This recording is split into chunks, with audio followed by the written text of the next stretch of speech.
दोस्तों, आज हम एक ऐसे विषय के बारे में विस्तार पूर्वक बताएंगे जिसे जानना आपके लिए अत्यंत ही आवश्यक है। जैसे चीनी, गुड़, शक्कर, खांड या धागे वाली मिश्री, इनमें से कौन सबसे अच्छा है, कौन सबसे खराब है, किसे कितना खाना चाहिए, क्या गुड़ वास्तव में चीनी से बेहतर है, क्या ब्राउन शुगर सच में हेल्दी होती है, क्या फलों का मीठा भी चीनी जैसा ही नुकसान करता है। इन सभी सवालों का जवाब आपको इस पूरी श्रृंखला में मिलेगा। लेकिन शुरुआत करते हैं सबसे महत्वपूर्ण सवाल से। आखिर मीठा होता क्या है और हमारा शरीर इसे इतना पसंद क्यों करता है? चलिए मीठे का इतिहास बताते हैं। अगर हजारों साल पीछे जाएं तो इंसानों के पास न सफेद चीनी थी, न पैकेट वाली शक्कर और न ही बाजार में मिलने वाली मिठाइयाँ। उस समय मीठे का मुख्य स्रोत था फल, शहद और कुछ प्राकृतिक खाद्य पदार्थ। जब इंसान जंगलों में रहता था तो मीठा बहुत दुर्लभ होता था। जो व्यक्ति मीठा फल ढूंढकर खा लेता उसे तुरंत ऊर्जा मिल जाती थी। इसी कारण हमारे मस्तिष्क ने लाखों वर्षों में ऐसी आदत विकसित कर ली कि मीठा मिलते ही उसे पसंद किया जाए। आज भी वही पुरानी जैविक व्यवस्था हमारे शरीर में मौजूद है, लेकिन दुनिया बदल चुकी है। पहले मीठा दुर्लभ था, आज हर गली, हर दुकान, हर पैकेट, हर कोल्ड ड्रिंक, हर मिठाई, हर बिस्किट और यहाँ तक कि कई सॉस और पैकेज्ड खाद्य पदार्थों में भी अतिरिक्त चीनी मिलाई जाती है।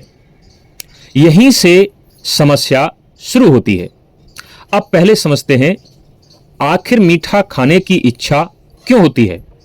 बहुत से लोग कहते हैं मेरा मीठा खाने का बहुत मन करता है, लेकिन ऐसा क्यों? इसके पीछे केवल आदत नहीं बल्कि विज्ञान भी है। जब हम मीठा खाते हैं तो हमारी जीभ पर मौजूद स्वाद कलिकाएं यानी कि टेस्ट बड्स उस मीठे स्वाद को पहचान लेती हैं। यह संदेश सीधे मस्तिष्क तक पहुंचता है। इसके बाद मस्तिष्क डोपामिन नाम का एक रसायन छोड़ता है। डोपामिन को अक्सर फील गुड केमिकल कहा जाता है। यही कारण है कि मीठा खाने पर कुछ समय के लिए अच्छा महसूस होता है, लेकिन यदि बार बार बहुत अधिक मीठा खाया जाए तो मस्तिष्क उसी आनंद के लिए और अधिक मीठा मांगने लगता है। यही वजह है कि कई लोगों को रोज मीठा खाने की आदत पड़ जाती है। अब आगे समझते हैं, क्या केवल आदत ही कारण है? नहीं, कई और कारण भी हो सकते हैं, जैसे पूरी नींद न लेना, बहुत अधिक तनाव, अधिक प्रोसेस्ड फूड खाना, बार बार भूखे रहना, बहुत अधिक मीठे पेय पदार्थ पीना। कुछ लोगों में भावनात्मक कारण भी हो सकते हैं, जैसे उदासी, तनाव या अकेलापन। इन परिस्थितियों में भी लोग मीठा अधिक खाने लगते हैं। अब आगे बढ़ते हैं और बताते हैं कि ग्लूकोज क्या होता है। अब एक बहुत महत्वपूर्ण बात, हम अक्सर चीनी और ग्लूकोज को एक ही समझ लेते हैं, लेकिन दोनों एक जैसे नहीं हैं। ग्लूकोज एक सरल शर्करा यानी कि सिंपल शुगर है। यही हमारे शरीर की कोशिकाओं का सबसे प्रमुख ऊर्जा स्रोत है। हमारा मस्तिष्क, लाल रक्त कोशिकाएं और शरीर के कई अंग ग्लूकोज का उपयोग करके ऊर्जा प्राप्त करते हैं। जब हम रोटी, चावल, दाल, फल या आलू खाते हैं तो हमारा शरीर उनमें मौजूद कार्बोहाइड्रेट्स को तोड़कर अंततः ग्लूकोज में बदल देता है। यानी ऊर्जा केवल चीनी से नहीं मिलती, सामान्य भोजन भी शरीर को ग्लूकोज उपलब्ध कराता है। अब एक और प्रश्न, क्या शरीर को चीनी की जरूरत होती है? यही सबसे बड़ा भ्रम है। बहुत लोग सोचते हैं शरीर को चीनी चाहिए, इसलिए रोज चीनी खाना जरूरी है। लेकिन यह पूरी तरह सही नहीं है। सच्चाई यह है कि शरीर को ग्लूकोज चाहिए, रिफाइंड चीनी नहीं। जी हां, शरीर को ग्लूकोज चाहिए, रिफाइंड चीनी नहीं।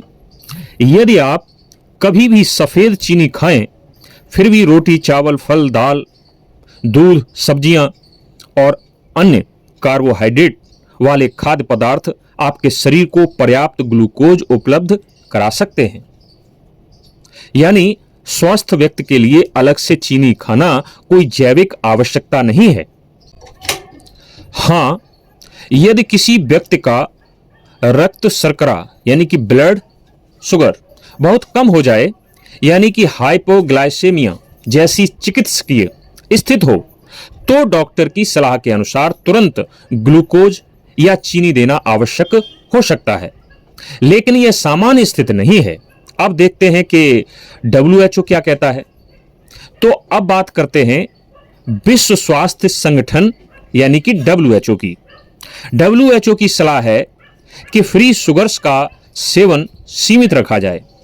फ्री शुगर्स का मतलब है वह चीनी जो निर्माता खाद्य पदार्थों में मिलाते हैं या जो हम स्वयं चाय, कॉफी, मिठाइयों, कोल्ड ड्रिंक, मिठाई, शरबत और अन्य पदार्थ जो खाद्य पदार्थ हैं उनमें मिलाते हैं।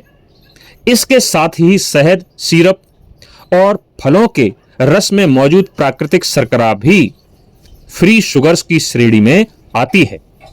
लेकिन पूरे फल में मौजूद प्राकृतिक शर्करा इसमें शामिल नहीं होती। WHO के अनुसार फ्री शुगर्स से मिलने वाली ऊर्जा कुल दैनिक कैलोरी का 10% से कम होनी चाहिए, और यदि इसे 5% भी कम रखा जाए तो दांतों की सड़न और अतिरिक्त स्वास्थ्य जोखिम और भी कम हो सकते हैं। तो अब एक और प्रश्न खड़ा हो जाता है कि रोज चीनी की कितनी मात्रा सुरक्षित मानी जाती है। चलिए देखते हैं। यदि कोई व्यक्ति प्रतिदिन लगभग 2000 कैलोरी लेता है तो 10% का मतलब लगभग 50 ग्राम फ्री शुगर होता है, और 5 ग्राम का मतलब लगभग 25 ग्राम फ्री शुगर। ध्यान रखिए, 25 ग्राम लगभग 6 छोटी चम्मच चीनी के बराबर है। लेकिन समस्या यह है कि केवल आपकी चाय में डाली गई चीनी ही नहीं, बल्कि इसमें कोल्ड ड्रिंक, बिस्किट, केक, मिठाई, चॉकलेट, फ्लेवर वाला दही, पैकेज्ड जूस और अन्य प्रोसेस्ड खाद्य पदार्थों में छिपी हुई चीनी भी शामिल होती है। यानी कई लोग बिना जाने ही प्रतिदिन इससे कहीं अधिक फ्री शुगर ले लेते हैं। अब अगला प्रश्न आता है कि क्या फल से प्राप्त मीठा और चीनी एक ही चीज है? अब यह भी बहुत बड़ा भ्रम है। कई लोग कहते हैं फल में भी तो शुगर होती है, तो फल और चीनी में क्या फर्क है? फर्क बहुत बड़ा है। पूरे फल में केवल शर्करा ही नहीं होती, यानी कि शुगर ही नहीं होती, उसमें होता है फाइबर, विटामिन, खनिज, पानी और अनेक लाभकारी चीजें। फाइबर की वजह से फल की शुगर यानी कि फल की शर्करा धीरे धीरे अवशोषित होती है। इससे रक्त शर्करा पर प्रभाव सामान्य परिस्थितियों में अधिक नियंत्रित रहता है। यानी कि इससे ब्लड शुगर पर जो प्रभाव पड़ना था वो सामान्य परिस्थितियों में अधिक नियंत्रित रहता है। इससे विपरीत रिफाइंड चीनी में लगभग केवल शर्करा ही होती है, यानी कि शुगर ही होती है। इसमें न फाइबर होता है, न विटामिन और न ही महत्वपूर्ण खनिज। इसलिए एक पूरा सेब खाना और 1 गिलास सेब का मीठा जूस पीना या उतनी ही चीनी खाना, तीनों का शरीर पर प्रभाव एक जैसा नहीं होता। हालांकि यदि किसी व्यक्ति को मधुमेह अर्थात डायबिटीज या किडनी रोग या अन्य चिकित्सकीय समस्या हैं, तो उसे अपने डॉक्टर या आहार विशेषज्ञ की सलाह के अनुसार फल की मात्रा और प्रकार चुनना चाहिए। तो आज हमने जाना मीठा खाने की इच्छा क्यों होती है, ग्लूकोज क्या है, शरीर को वास्तव में क्या चाहिए, रिफाइंड चीनी और ग्लूकोज में क्या अंतर है, WHO की सलाह क्या है, रोज कितनी फ्री शुगर उचित मानी जाती है और फल का मीठा तथा रिफाइंड चीनी एक जैसे नहीं हैं, लेकिन अभी भी सबसे बड़ा सवाल बाकी है, क्या सफेद चीनी सचमुच जहर है? यह गन्ने से बनती कैसे है? इसमें कौन कौन से रसायनों का उपयोग हो सकता है? इन्हीं सब सवालों का विस्तार से जवाब मिलेगा हमारी अगली कड़ी में। यदि आपको यह जानकारी उपयोगी लगी हो तो वीडियो को लाइक करें, इसे अपने परिवार और मित्रों के साथ साझा करें और चैनल को सब्सक्राइब करना ना भूलें, क्योंकि इस श्रृंखला का हर भाग पिछले भाग से जुड़ा हुआ है। इसलिए आज के लिए इतना ही। धन्यवाद। फिर मिलते हैं अगले भाग में।